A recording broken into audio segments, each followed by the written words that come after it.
제 성경으로 신약 313쪽, 제가 받들어 읽을 때 우리 하나님의 말씀으로 받으시길 바랍니다.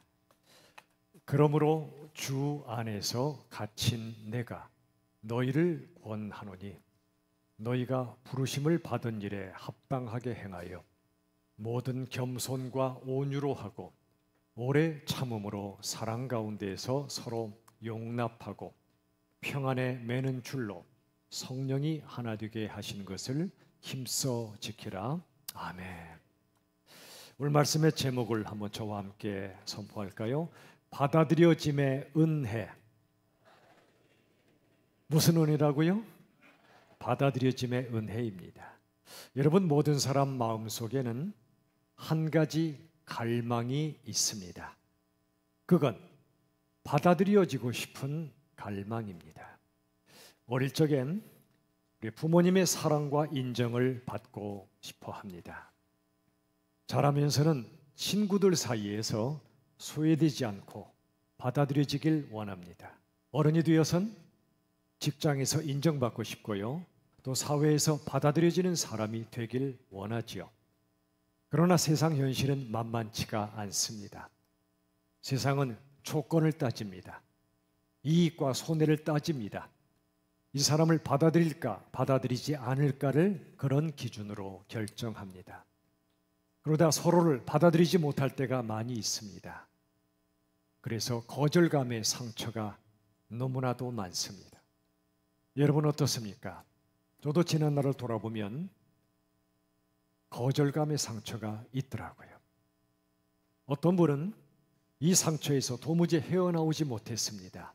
왜 그런가를 상담가가 추적해 보니까 부모가 이분이 엄마의 태중에 있을 때 지우려고 했다는 거예요. 너무 가난하고 찢어지게 가정이 어렵다 보니 이 아이를 지우려고 했는데 덜컥 이 아이가 태어나 버린 겁니다. 근데 그 부모는 사는 게 너무 힘들어서 나도 모르게 이렇게 내뱉었다고 해요. 왜 제가 태어나서? 조용히 말했지만 그 아이는 들었던 겁니다. 그 후에 이 아이가 커서 누군가 나를 조금만 무시해도 또는 비판해도 못 견뎌합니다. 잠을 아예 자질 못합니다. 난 태어나지 말았어야 하는데 신음하듯 내뱉곤 했습니다. 그러던 어느 날 친구가 전도했습니다. 교회로 왔습니다. 하나님의 말씀을 듣습니다. 이사야 49장 15절의 말씀이었습니다. 우리 같이 한번 읽어볼까요? 함께 읽습니다. 여인이 어찌 그 젖 먹는 자식을 잊겠느냐? 그들은 혹시 잊을지라도 나는 너를 잊지 아니할 것이라. 아멘. 여기 여인은 어머니죠. 여러분, 어머니가 어떻게 그 젖 먹는 자식 잊을 수 있겠습니까? 그러나 혹시 그들이 잊을지라도 나는 너를 잊지 않아. 하나님의 말씀이지요. 어떻게 부모가 자식을 버릴 수 있겠어요? 그러나 혹시 그럴지라도 하나님은 우리를 버리지 않으신다 말씀하십니다.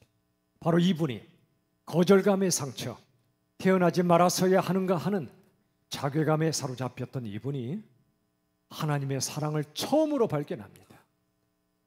나를 무한한 사랑으로 받아들여 주시는 하나님의 사랑을 깨닫습니다. 그리고 그분이 주님을 믿게 되었습니다. 여러분, 구원이 뭘까요? 우리 다 함께 한번 저를 따라 하십시다. 구원은 하나님 아버지께 받아들여짐을 경험하는 것이다. 여러분, 구원은 하나님 아버지께 받아들여짐을 경험하는 겁니다. 절대로 거절하지 않으시고 무조건 받아주시는 그 하나님의 사랑을 경험하는 것, 이게 구원의 본질입니다. 믿음은 뭘까요? 우리 다 함께 저를 따라 합시다. 믿음은 날 받아주시는 하나님의 사랑을 뭐 하는 거죠? 받아들이는 거예요. 나를 받아주시는 하나님의 사랑, 이게 구원이죠. 영생이죠. 믿음은 그 사랑을 받아들이는 거예요. 바로 그때 그 사랑을 받아들일 때 나를 받아주시는 하나님의 사랑을 절감하며 그 사랑을 붙들 때 우린 자유합니다. 어디로부터요? 거절당할 두려움에서 자유합니다. 저 사람이 날 거절할까? 누가 나를 거절할까? 두려워 떨던 인생들이 모든 사람이 날 거절해도 한 분은 날 거절하지 않으신다. 하나님, 거절하지 않으시는 그 하나님의 받아주심의 사랑을 깨달으면 자유해지는 겁니다. 그리고 거절감의 상처가 치유되기 시작합니다. 오늘 본문 에베소서의 저자 사도 바울이죠. 그는 본래 어떤 사람이었죠? 예수 믿는 자들을 잡아 죽이던 심각한 죄인이었습니다. 그런 자를 하나님께서 받아주셨습니다. 말할 수 없는 은혜로 받아주셨습니다. 그래서 바울이 고백했죠. 나의 나 된 것은 하나님의 은혜라고. 여러분, 은혜라는 말 함부로 하는 거 아닙니다. 내 죄가 얼마나 심각한가를 깨달을 때 그런 죄인을 받아들이신 그 하나님의 은혜, 죄의 깨달음이 은혜의 깨달음으로 이어지는 거예요. 바울은 나를 받아주신 하나님의 은혜를 깊이 깨닫습니다. 초대교회도 그를 받아들였습니다. 여러분 생각해 보세요. 어떻게 초대교회가 바울을 받을 수 있습니까? 말도 안 되죠. 우리 교회, 여러분들을 추적하고 심지어 잡아 죽이던 사람이 있다면 그가 우리 교회에 등록하겠다고 하면 여러분 쉽게 받을 수 있겠어요? 어렵죠. 바나바가 바울을 데리고 갑니다. 이 사람이 한때는 그런 죄인이었지만 이제 예수님이 그를 만나 주셨고 이 사람을 받으셨어.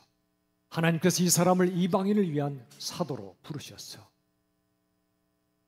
초대교회가 드디어 그를 받아들입니다. 그는 드디어 신실한 사도로 하나님이 쓰시게 되었습니다. 이 모든 과정 속에 받아들임이 있는 겁니다. 우리 교회 받아들이는 교회입니까?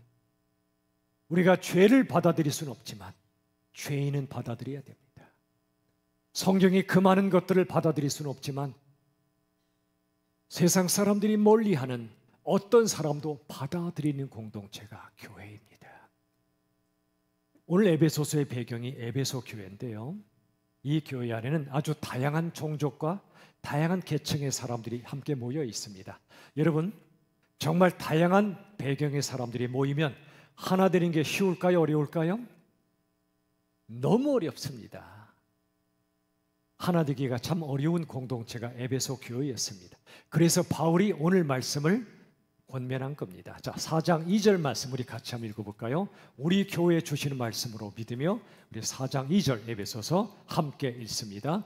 모든 겸손과 온유로 하고 오래 참음으로 사랑 가운데서 서로 용납하고. 자, 여기 용납하는 게 뭐죠? 오늘 본문의 말씀의 제목처럼 받아들이는 거죠. 서로 받아들이라. 그 전에 뭐라고 말씀하죠? 자, 다시 보세요. 모든 겸손과 온유, 그 다음 오래 참음, 즉 인내와 사랑으로 서로 받아들이라. 여러분, 겸손이 뭐죠? 겸손은 나는 누구보다도 부족하다고 생각하는 마음이지요. 나는 누구보다 부족하다 생각할 때 나는 누구라도 받아들입니다. 옆 사람 보세요. 나보다 나아 보입니까? 부족해 보입니까? 솔직하게 말하세요. 나아 보인다 하신 분들은 겸손한 분들이고, 이 사람이 나보다 못하다 생각하는 분들은 진실한 분들입니다. 솔직한 분들인지 모르겠어요. 그러나 우리가 예수를 믿고 예수님의 가장 핵심적인 마음 중에 하나가 겸손과 온유인데, 세월이 지나고 내 부족함을 깨달을수록, 내가 뼛속까지 죄인임을 깨달을수록 나보다 못한 사람이 없음을 깨닫습니다. 모든 사람은 나보다 낫습니다.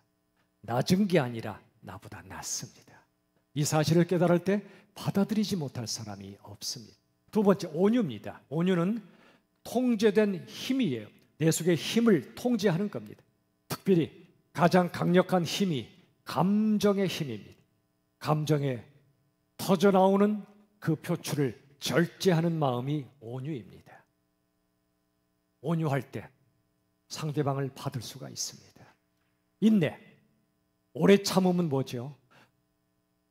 온유와 연결되는 거지만 내 속에서 막 터져나오는 그 말을 끝까지 참아내는 게 인내입니다. 여러분, 내 속에서 떠오르는 생각을 말로 다 표현한다. 성숙입니까? 미성숙입니까? 그건 미성숙이에요. 많은 사람들이 그래요. 나는 뒤끝이 없어. 뒤끝이 없으면 앞끝도 없어야죠. 나는 솔직한 사람이야. 내 속에 담아둔 말 안 하고는 못 배겨. 난 진실한 사람이야. 그건 진실이 아니고 그건 미성숙이에요. 여러분, 절제와 위선은 다른 겁니다. 내 속에 있는 마음을 참는 것은 그건 절제지 위선이 아니에요. 인내는 뭐라고요? 내 속에서 떠오르는 말을 끝까지 참아내는 겁니다. 하지 않고. 또 인내는, 또 오래 참음은 도저히 참을 수 없을 때 한 번 더 참는 거예요. 바로 그 순간 상대방을 받아들이게 됩니다. 내 속에 떠오르는 말을 내뱉으면 상대방 받아들일 길이 없어요. 참을 때 받아들입니다. 자, 그 다음 사랑. 오래 참음으로, 인내로 사랑 가운데서 서로 용납하라 그러셨죠. 사랑이 뭐죠? 수없이 많은 사랑의 내용들이 있겠지만 핵심은 이거 아닐까요? 사랑은 가치를 부여하는 겁니다. 사람들은 가치를 찾아다니죠. 뭐가 가치지? 뭐가 나를 즐겁게 하지? 뭐가 멋지지? 그런데 사랑은 가치를 부여하는 겁니다. 보석처럼 귀히 여기는 겁니다. 바로 그때 받아들입니다. 이 사람이 정말 가치 있는 분임을 깨달을 때 이 사람을 받아들이는 겁니다. 네 가지, 겸손과 온유, 인내와 사랑, 이게 바로 받아들이기까지 우리 마음의 여정입니다. 자, 로마서 15장 7절. 자, 이제 우리 예수님이 우리에게 아주 중요한 말씀을 하십니다. 우리 다 같이 한번 선포합시다. 그리스도께서 우리를 받아 하나님께 영광을 돌리심과 같이 너희도 서로 받으라. 그리스도께서 우리를 뭐 하셨다고요? 뭐 하셨다고요? 받으셨대. 자, 묻겠습니다. 예수님이 저와 여러분을 받아들이실 만합니까? 아닙니까? 그렇다는 분이 계신지 모르지만 저는 전혀 아닙니다. 받아들일 만한 구석이 전혀 없습니다. 받아들일 수 없는 죄인을 주님은 받으셨다는 겁니다. 그냥 받으신 게 아니고요. 무료로 값싸게 받으신 게 아니고요. 십자가에서 값비싼 대가를 지불하셨고 하셨습니다. 우리의 모든 죄값을 대신 치르시는 그 사랑으로 우리를 받으신 겁니다. 말씀하십니다. 오늘 로마서 15장 7절 하반절에 보시면 그리스도가 우리를 받았으니 너희도 서로 뭐하라? 받으라. 받으라. 골로새서 3장 13절 우리 같이 한번 읽어보도록 할까요? 함께 읽습니다. 서로 용납하여 피차 용서하되 주께서 너희를 용서하신 것 같이 하고. 여러분, 예수님은 어법이 항상 비슷하세요. 너희 보고 해 그러지 않으십니다. 나 하는 거 봐. 그리고 너도 하거라. 이 말씀 보세요. 주께서 너희를 먼저 용서하셨지. 그런 것처럼 너희도 서로 용납하고 용서하라. 근데 문제가 있어요. 이 말씀이 맞다는 건 알겠는데 실제로 돼요, 안 돼요? 잘 되세요? 너무 자동적으로 되시면 그분은 성천의 날이 가까우신 분입니다. 성화가 끝난 분들이세요.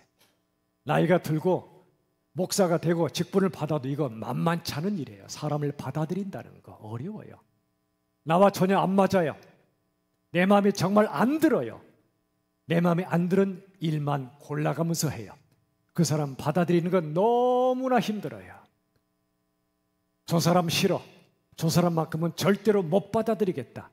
그런 생각이 들었던 분, 한 번이라도 들었던 분 한번 끄덕거려 보세요. 저도 끄덕거리고 있잖아요. 우리 인간은 죄인들이에요. 내 마음에 안 드는 사람 받기 힘들어요. 우리 실력으로 힘든 게 아니라 불가능해요. 오직 주님의 성령으로만 가능해요. 자, 에베소서 4장 3절 본문의 말씀 3절 우리 다 같이 읽어볼까요? 함께 읽습니다. 평안에 매는 줄로 성령이 하나 되게 하신 것을 힘써 지키라. 이 말씀 속에 두 가지가 핵심이에요. 첫째, 성령.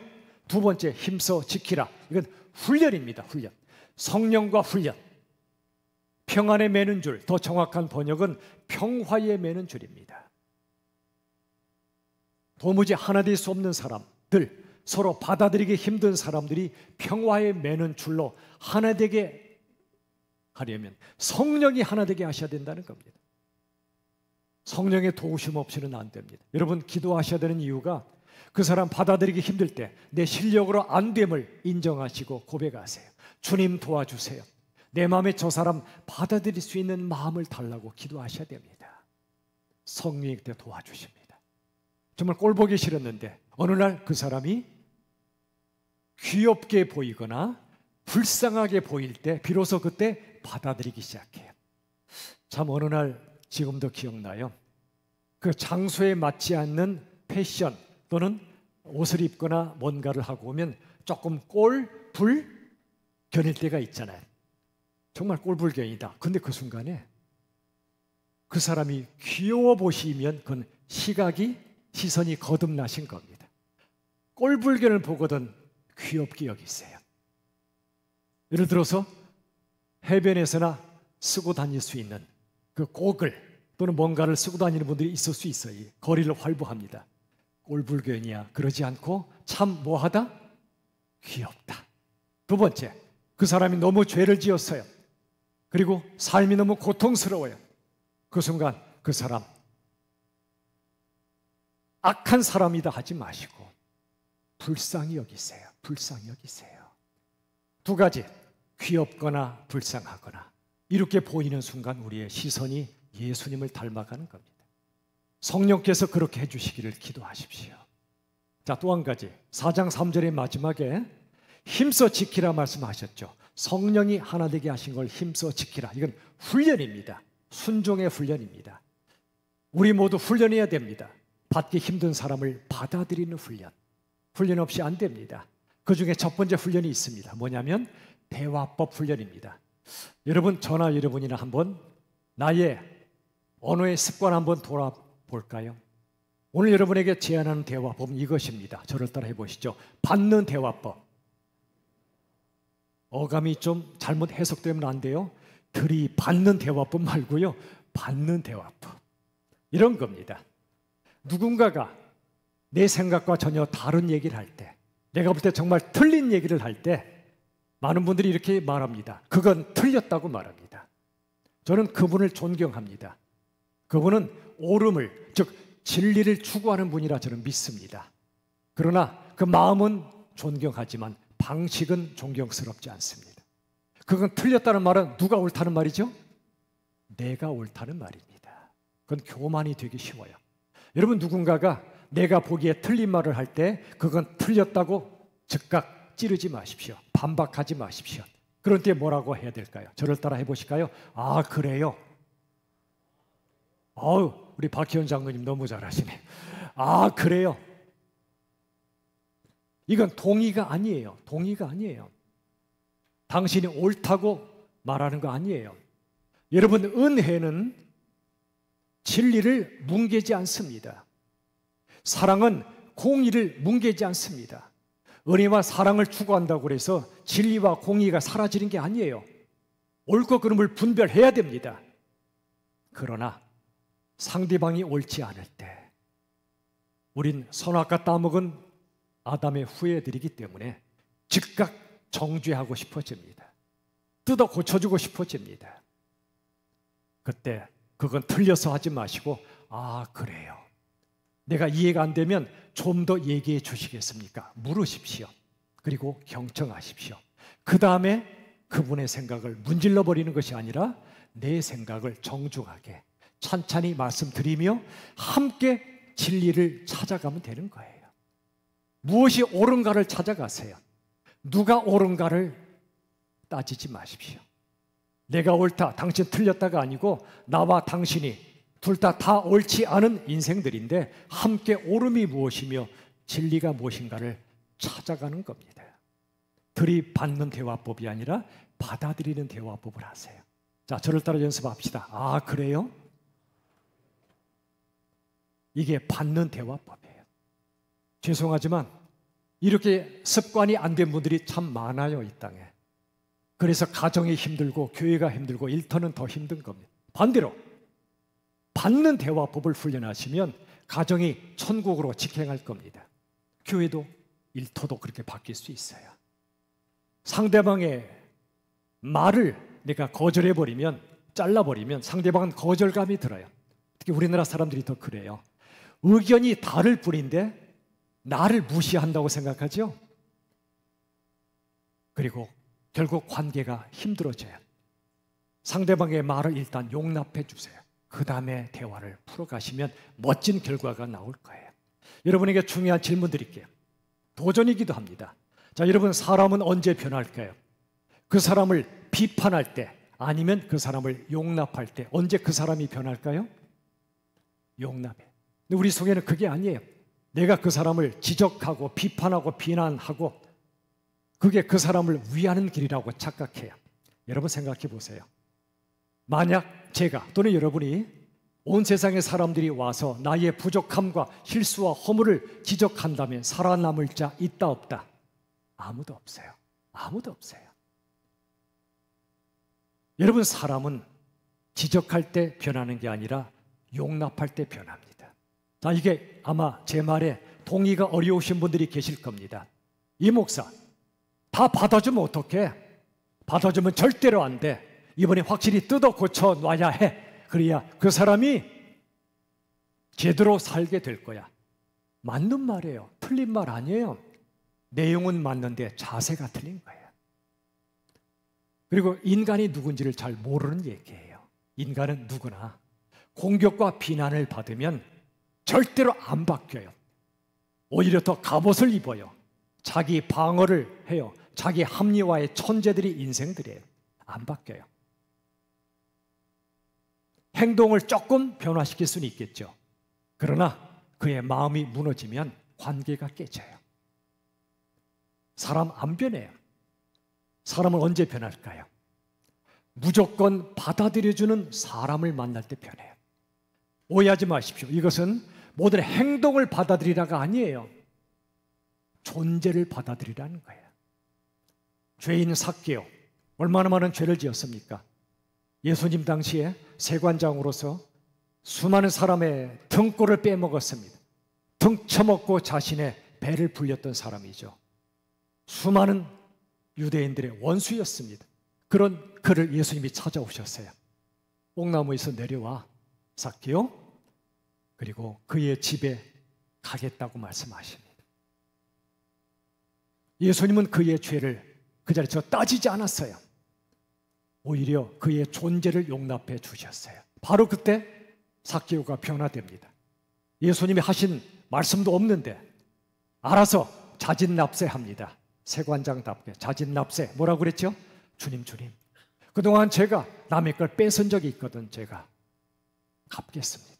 율법이 정한 기준보다 더 많이 갚겠습니다. 사람이 변합니다. 왜 변했죠? 예수님의 정죄가 아니라 예수님의 용납이었습니다. 그의 존재를 받아들이신 겁니다. 오네시모, 사도 바울이 그를 만났습니다. 옥중에서 그를 영적 아들로 삼았습니다. 그가 잘못을 저질렀다가 여기까지 왔는데 그를 이제 주인이었던 빌레몬에게 보내죠. 편지를 씁니다. 그게 빌레몬서죠. 빌레몬이시여, 혹시 오네시모가 돈을 떼먹은 게 있거든, 손해를 끼친 게 있거든 나한테 돌리시오. 내가 갚겠어. 이 사람을 받아주시오. 오네시모는 그들이 받아주었을 때 인생이 변화된 겁니다. 자, 다 함께, 쉽지 않은 말이지만 우리 함께 한번 고백할까요? 저를 따라 합시다. 무조건적 용납이 변화와 성숙의 길이다. 아직도 동의가 안 되십니까? 그러나 잘 보십시오. 무조건적 용납이란 말은 그의 모든 행위까지 용납하라는 게 아니라고 그랬죠? 그의 무엇을요? 존재입니다. 그의 존재 자체를 받아들이라는 겁니다. 그게 바로 그를 변화시키고 그가 성숙해가는 길이란 말입니다. 참 부끄러운 얘기지만 제가 시간이 많지 않다 보니 이제 가족들하고 보내는 시간이 또 부족해요. 어느 날 전에 제 아이 중에 하나한테 이렇게 한번 오글거리는 말을 한번 했어요. 그러나 진심이었어요. 이렇게 말했어요. 얘야, 난 네가 무조건 좋아. 오글 안 오글? 오글이지요. 그러나 이를 악물고 말했어요. 아니, 그렇게 말하고 싶었어요. 진심이니까. 난 네가 무조건 좋아. 그랬더니 물어요. 정말 그래요? 아, 정말이지. 다시 말했어요. 내가 널 무조건 좋아하는 거 알지? 그랬더니 뭐라고 대답했을까요? 몰라. 그러면 제가 말했어요. 알면서. 그 짧은 대화가 지난 후에 이 아이가 걸어가는 모습을 보니까 등짝이 아주 우람하고, 우람하다는 것은 크다는 뜻이 아니라 단단해 보였다는 겁니다. 자신감이 생기는 거죠. 나를 무조건 좋아해 주는 사람이 있구나. 그리고 왠지 그 온기가 느껴졌어요. 따뜻했어요. 여러분, 다른 사람의 행동이 다 좋을 수는 없잖아요. 그러나 그 존재 자체를 좋아해 주면 행동도 변하게 된다는 걸 믿으시길 바랍니다. 우리 훈련할까? 연습할까? 옆 사람에게, 누가 계신지 저는 잘 모르겠어요. 연습합시다. 나는 당신이 무조건 좋습니다. 시작. 정말 그렇다면 밥 사세요.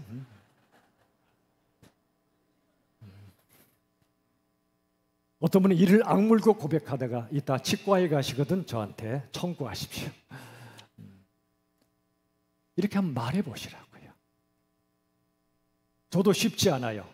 그러나 그 사람을 물끄러미 바라보면 얼마나 소중해요. 이 인생을 사느라고 얼마나 힘드냐고요. 포기하지 않고 자폭하지 않고 견디는 것만해도 굉장한 거예요.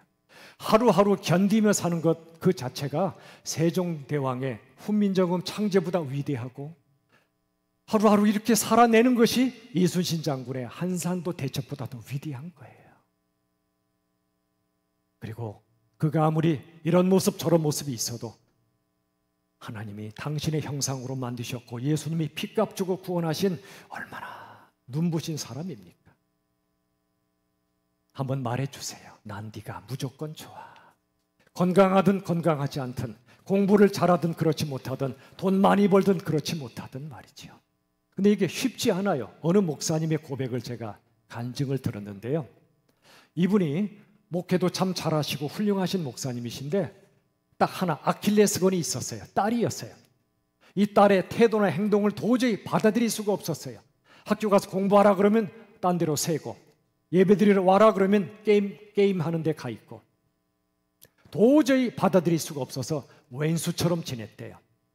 그러던 어느 날 하나님께서 이 목사님 마음속에 이렇게 말씀하시더래요. 사랑해 주라고 너한테 딸을 보내주었는데 네가 안 사랑해 주면 누가 사랑하니? 이날 이 목사님께서 깊이 회개하셨답니다. 뭐요? 그동안 딸 자체를 사랑한 게 아니라 딸에 대한 기대를 사랑하셨다는 걸. 딸에 대한 기대가 뭐죠? 지금보다 더 나은 모습을 보이면 좋겠는데, 지금보다 더 좋아지면 좋겠는데 내 기대를 만족시켜 주지 못하니까 사랑하지 못했던 거예요. 딸 자체를 사랑하지 못했음을, 딸을 있는 그대로 받아들여 주지 못했음을, 목사의 딸이면서도 예배 시간에 게임방에 가 있는 그 아이의 마음이 어떠했음을, 그렇게 할 수밖에 없을 정도로 그동안 이 아이가 아빠한테 받아들여지지 못한 딸이라는 자괴감과 거절감과 상처가 얼마나 컸음을 비로소 깨달은 거예요. 딸에게 눈물로 고백하셨대요. 딸아, 미안해. 이제부터 진짜로 사랑해 줄게. 너의 모든 걸 내가 받아들일게.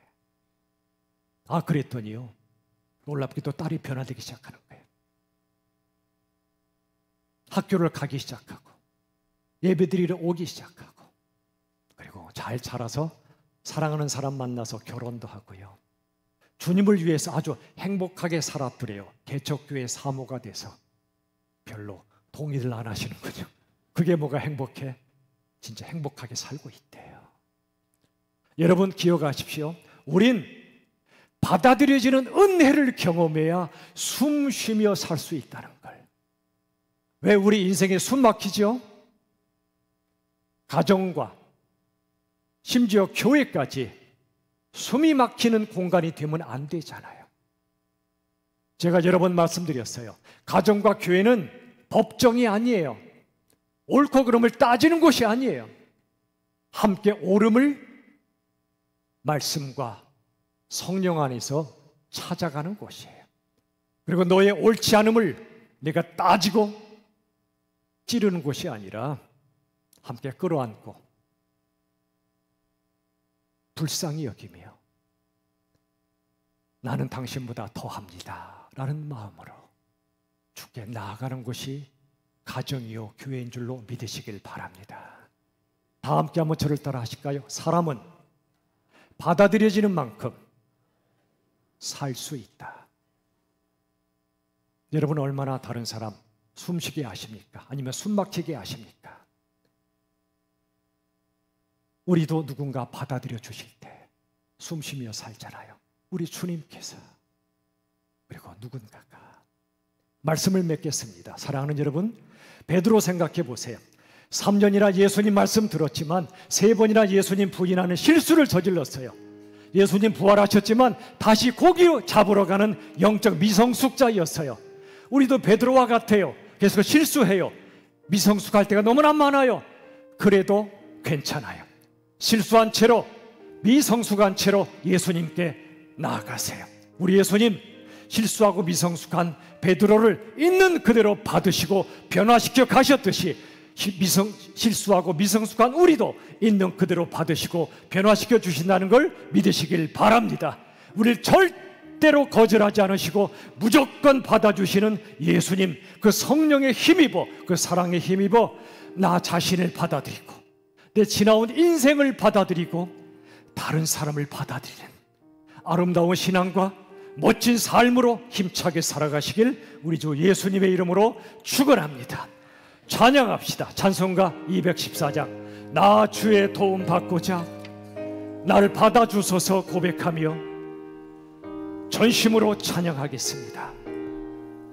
나 주의 도움 받고자 나 주의 도움 받고자 주 예수님께 그 구원 허락하시사 그 구원 허락하 날 받아주소서 날 받아주소서 내 모습 이대로 내 모습 이대로 주 받아주소서 주 받아주소서 날 위해 돌아가신 주 날 위해 돌아가신 주 날 받아주 큰 죄에 빠져 영 죽을 큰 죄에 빠져 영 날 위해 피 흘렸으니 피 흘렸으니 주 형상대로 피 주사 날 받아주소서 내 모습 이대로 내 모습 이대로 주 받아주소서 날 위해 돌아가신 주 날 받아 그러나 우리의 힘과 결심은 약합니다. 내 힘과 결심야 늘 깨어지기 쉽습니다. 늘 깨어지기 쉽 주 이름으로 구원해 주 이름으로 구원해 날 봐 4절 하겠습니다. 4절 내 주님 서신 발 앞에 내 주님 서신 바 나 꿇어 엎드렸으니 나 꿇어 엎드렸으니 그 크신 역사 그 크신 역사 이루게 날 받아주소서 내 모습 이대로 내 모습 이대로 주 받아주소서 날 위해 돌아가신 주 날 위해 돌아가신 주 날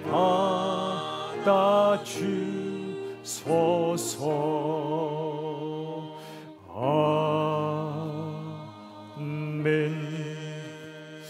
이 시간 핵심 메시지가 이것이었습니다. 구원은 하나님께 받아들여짐을 경험하는 겁니다. 기가 막힌 받아들여 주심이 있지요. 믿음은 그 사랑, 우리 받아들여 주신 그 하나님의 사랑을 받아들이는 게 믿음이에요. 받아들이는 것. 사람은 누군가에게 받아들이진 만큼 숨 쉬며 살 수 있습니다. 이 시간 묵상의 기도 드립시다.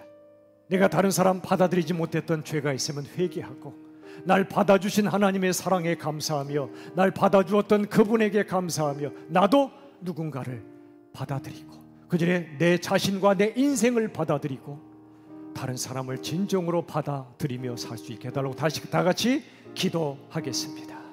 아버지 하나님, 다른 사람을 받아들이지 못했던 죄를 용서해 주시옵소서.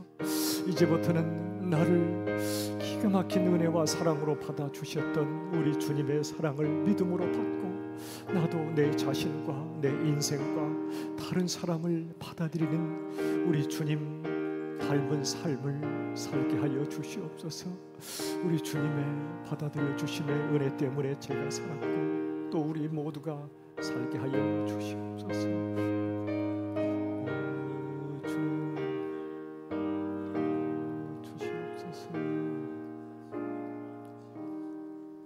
하나님 아버지 참 감사합니다. 받아들일 구석이 전혀 없는 우리들을 당신의 십자가 그 기가 막힌 은혜로 받아주셨고 죄인을 자녀로 받아주신 하나님, 이제 우리도 내 자신을 그 주님의 마음으로 받아들이고 지난날 힘들었고 참으로 고통스러웠던 내 인생도 주 안에서 받아들이게 하시고 내가 도무지 받아들일 수 없었던 그 누군가도 이제부터는 그 주님의 그 마음으로 받아들이며 그 존재 자체를 받아들이며 우리 주님 원하시는 그 마음으로 살게 하여 주시옵소서. 예수님의 이름으로 기도하옵나이다. 아멘. 우리 교회 소식 몇